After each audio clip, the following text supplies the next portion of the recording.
I was not thinking about commenting on our current election, but as usual, as we get closer to the elections, people call me and ask me who do I think should be elected. And I guess I have a responsibility to inform those who respect my opinion based upon my experience. After all, this is one of the most important elections in our lifetime. Before any other titles, I am simply a human being and I love my community. My community are my friends and my family, and I will always choose them over any political party or elected official. I was raised in a Christian conservative family in a time when I could respect the Republican Party. Sadly, since 2016, that has not been the case. I was a proud U.S. Army JROTC cadet, and thanks to the program, I learned to do what is best for those who I served and my community. I learned true leadership and patriotism.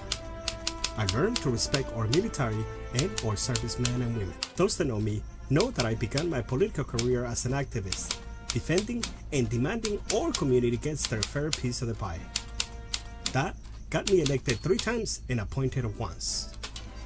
I serve on the Education Committee, the Ethics Committee, the Finance Committee, Public Safety Committee, and I chair the Commerce Committee.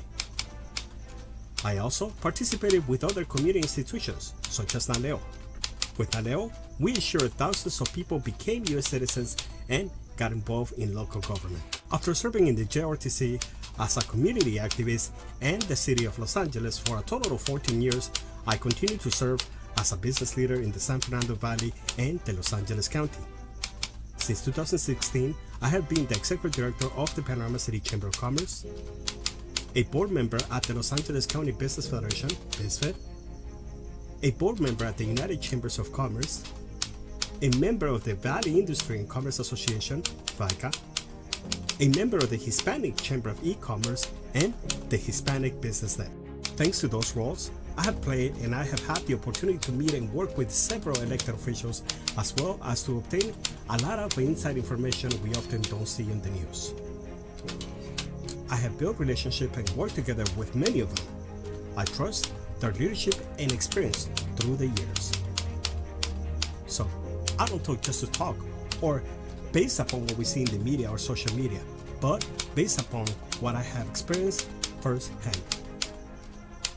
I met Kamala Harris over a decade ago for the first time in 2010 at the rally in the Valley in Venice when she was the Attorney General under the leadership of Governor Jerry Brown, who without a doubt has been one of the best governors I've ever known in my lifetime. My first impression was that Ms. Harris was a tough, strong, and powerful attorney, a sharpshooter.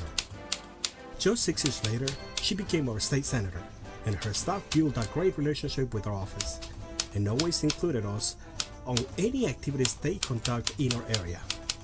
The last time she visited Panorama City was at St. Genevieve High School, and I was joined by who back then was our vice president, Ms. Songwriting Shane, and our board member, Eduardo Cadenas. When she became the vice president, her office stayed in touch and invited me to welcome President Joe Biden at the Summit of the Americas, among several world leaders and only 2 business leaders that I knew from the Los Angeles County. I didn't always agree with Vice President Harris, and I still don't. But we don't live in a perfect world, and what we need right now is true leaders who have legitimate interest in doing what is best for our country, not just a few radical cult members, religious fanatics who have forgotten Jesus and the true meaning of being a patriot and an American.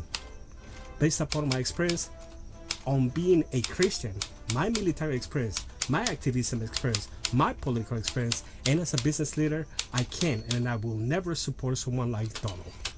He doesn't know Jesus.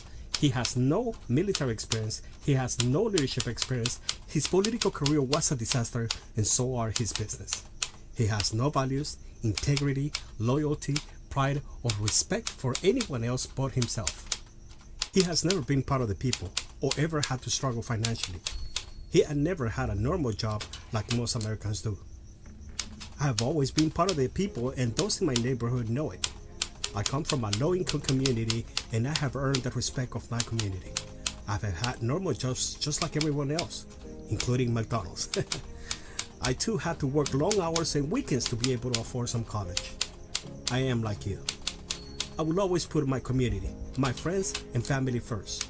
You can bet on that. So it is my great honor to endorse and support Vice President Kamala Harris for President of the United States of America. Because the future of this nation, my community, my friends, and family depend on it. I hope you all can join me in supporting the first female Vice President of the United States and, God willing, the first female President of the United States. May God bless each and every single one of you, and I look forward to seeing you around. Take care.